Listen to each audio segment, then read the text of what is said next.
All right, my people. So today I'm going to show you a video of the meeting that went on between Nnamdi and the Prime Minister and some other foreign agency. Listen to the video. Yes, okay, we can have you on the spotlight now. All right. I've been blocked for the whole night. I thought I had another meeting going off. Yeah, how are you all? We are good. We are good. William is a special friend of us.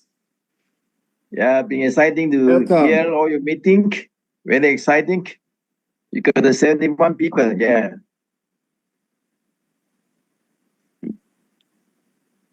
Yes.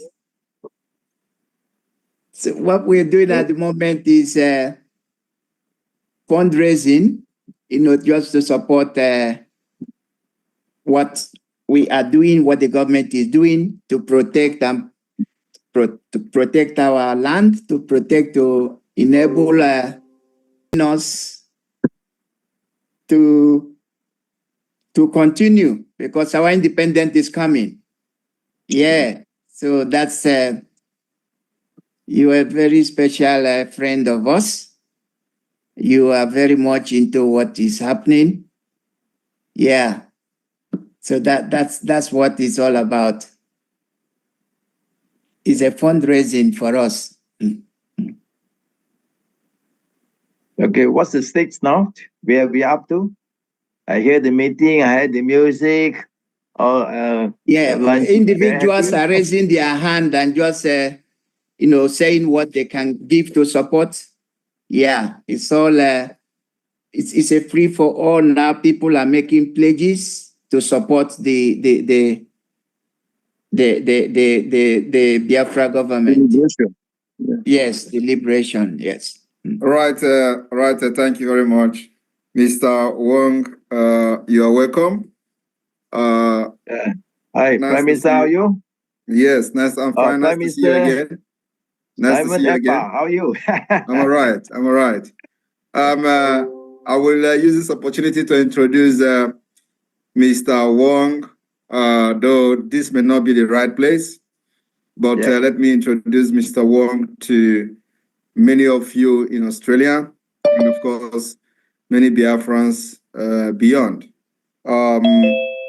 Mr. Wong is the special envoy of the Biafra government in exile. He has been appointed to represent the Biafra government in many capacity, especially in foreign, Pacific, and Oceania. So he is in Australia as well. And with this development, in the next cabinet meeting, this will be properly briefed. So, but for now, you know that we have special envoy, of the Biafra government in exile, and Wong and Ambassador Iwunze, together will be pushing this particular Biafra awareness within the Pacific region, and of course, in Australia, and of course in some of the Asian countries. So, Wong, thank you very much. I didn't know that. Money. And also Biafrans. Wong is also in charge of the Biafra government international trade, promoting international trade at this point. So we there are a lot of things going on that people don't know yet, but as we move on, it will be coming to the public. So he is in charge of the Asia Pacific of the Biafra government international trade, and he has the right to solicit for that, investors and all that for Biafra government. Thank you. Yeah, thank you for the introduction, Prime Minister. We support you. Don't worry, fully support. Thank you. Thank you. Thank you. Thank you. Right. Wonderful. Yeah, Thank you, Wong. Thank you. Thanks, William. Masi, look, please go ahead. Hey, Honorable Masi, good afternoon, my brother. Good afternoon, Ambassador Luke Ubunze. I'm using this opportunity to tell my able Prime Minister, Yoba, that yes, when we're the Australia time, yes, we are now. Media, those ready, even when I'm to talk, I got to move along with engine 50, a gemma, when our Prime Minister Moji. They won. Udo. Send the receipt to Honorable Adele. Thank you. BM of Biafra. The only BM of Biafra.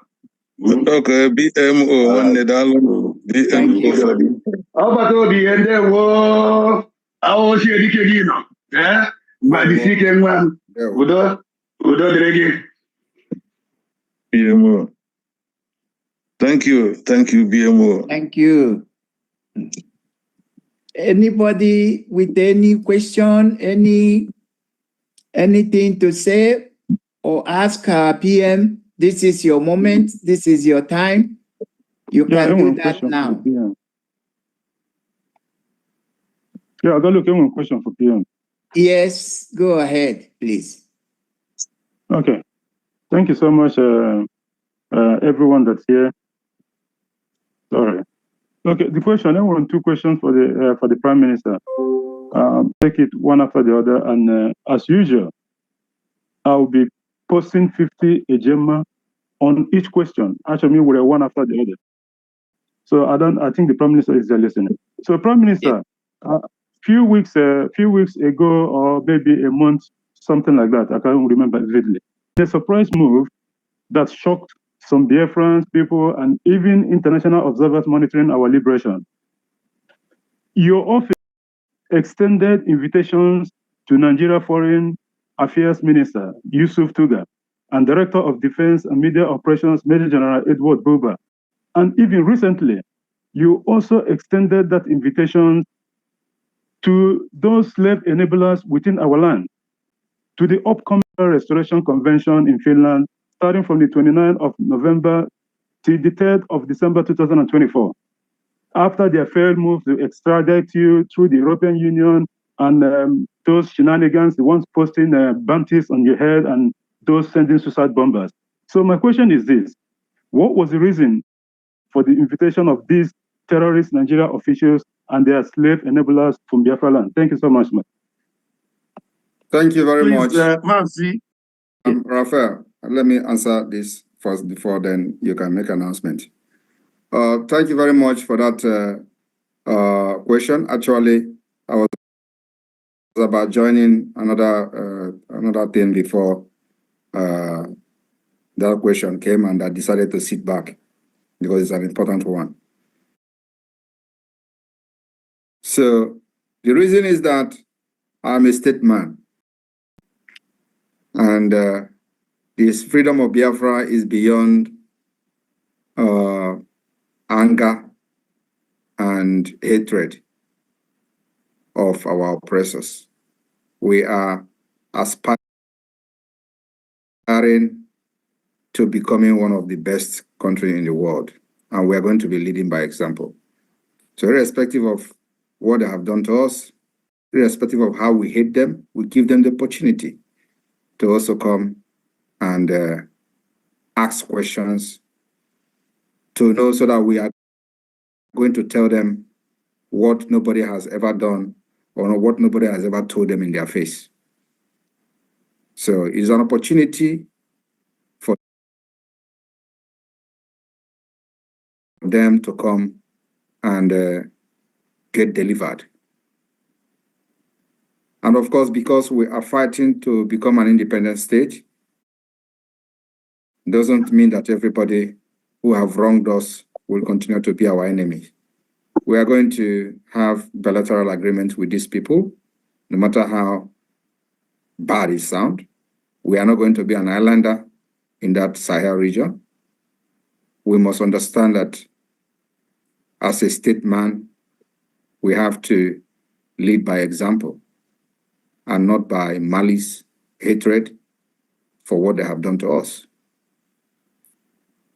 At the same time, we will make sure that those who have wronged us will have a special place in our heart where we will keep how to revenge, if there is any word revenge, or if there is going to be any word revenge in our own book. But for now, we will extend our invitation to everybody, including Britain, if they want to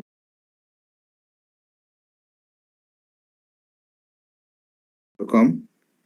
We will extend. They are not the enemies we are fighting, is those who have subjugated us to this state where we are today, where we are now fighting for our survival.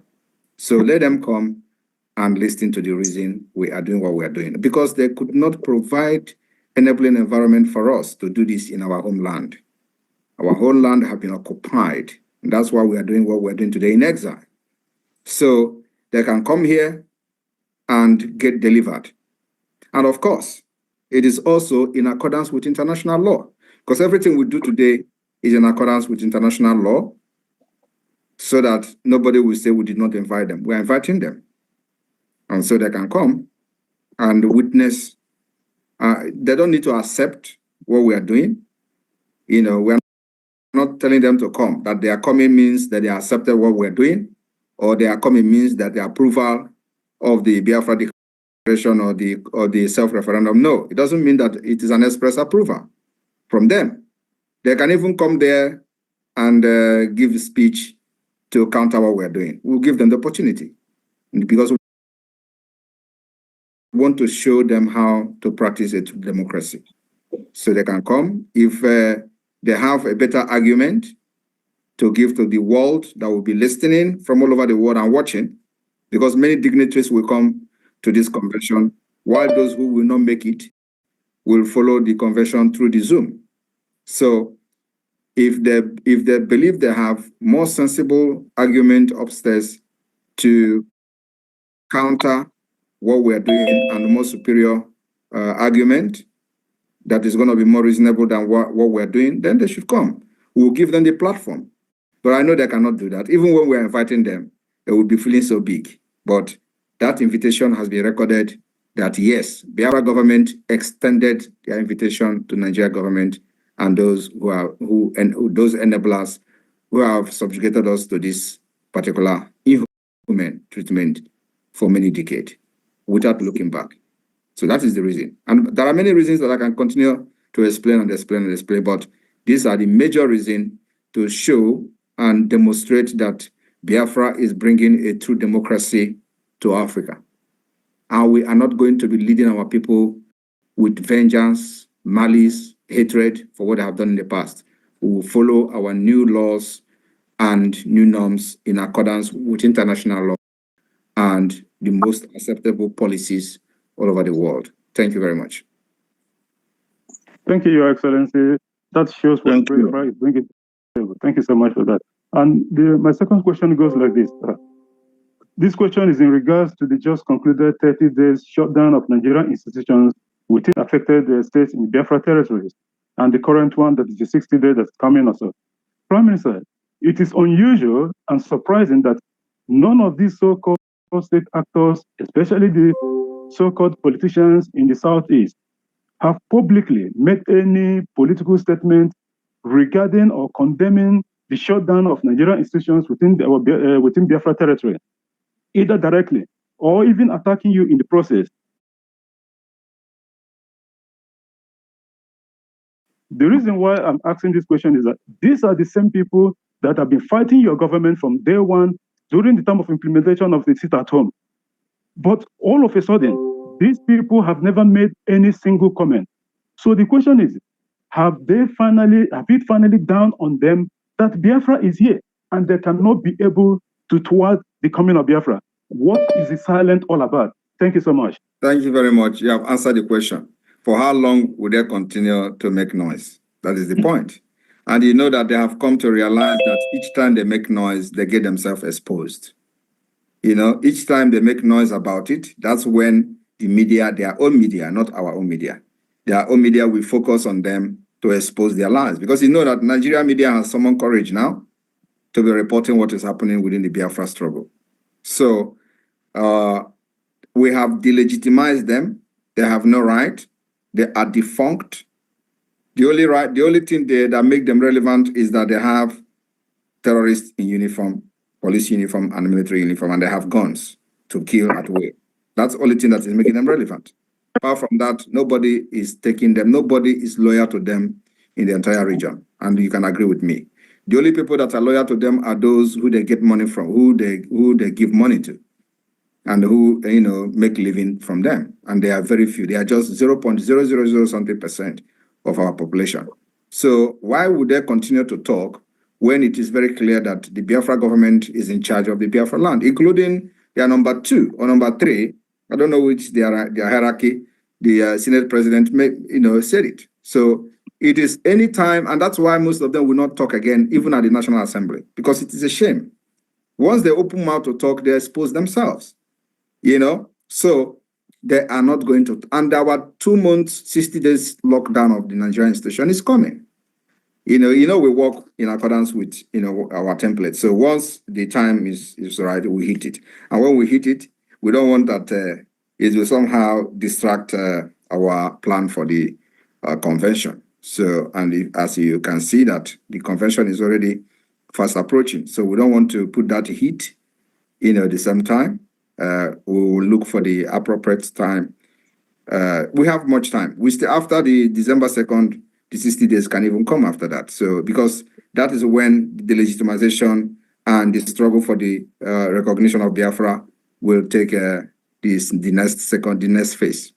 This is a struggle for freedom that need to be planned very well with people that are committed and people that know what they are doing. It's not a struggle for resource control or a struggle for political pressure, a political pressure group or struggle. No, this is a struggle for independence. If you follow other history of other countries that have fought, there are many years of war. But once you have mastered, you have a very good template, you follow it, it does not matter how long it takes, at the end of the day, your freedom is here. So with the step we are taking now, especially soliciting support from the United States, with the political approach, and then the armed struggle approach in defense of our land, when they come to kill, we'll kill them back in defense, in self-defense. So that will continue. And the ban on any Nigeria terrorists in uniform will continue to increase on daily basis. Like I said, we are not in a hurry. It does not matter how long it takes, but we will make sure that we decimate them until, even if the one person that is remaining, that one person will be hunted down until they leave our land. That's where we are. So it is called, for Musa, who have been describing the type of war they have waged on Biafra people, he called the asymmetric war, he said guerrilla warfare and all that. And of course, some people that have even described, other type of wars that we have waged according to them. But we are not waging war against Nigeria. We are just defending ourselves as we pursue our freedom. That's what it is. So those who say you have waged war against Nigeria, war of attrition and all that, if it is war of attrition, we will defend ourselves using the war of attrition. And it is, nobody's going to say we are committing crime for defending ourselves in adopting the war of attrition, which is fight until the enemy is gone. That's where we are. Thank you. Thank you so much, sir. Thank you for that. Wonderful. Thank you. How about you? All right, Ralph, you can continue. You guys can continue. Thank you very much. Thank you.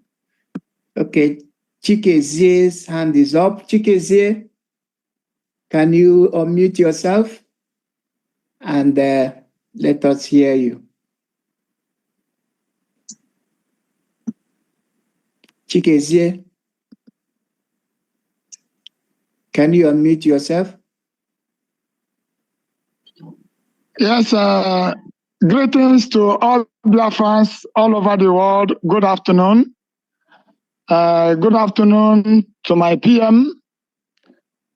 May I say God bless you, sir. I have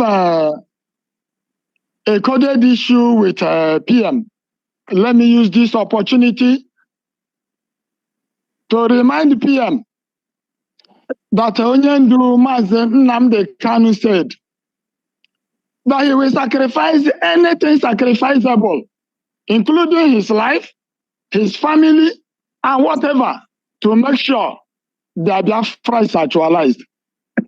And that is why he's there in front of the warfare. PM, please, sacrifice anything sacrificable.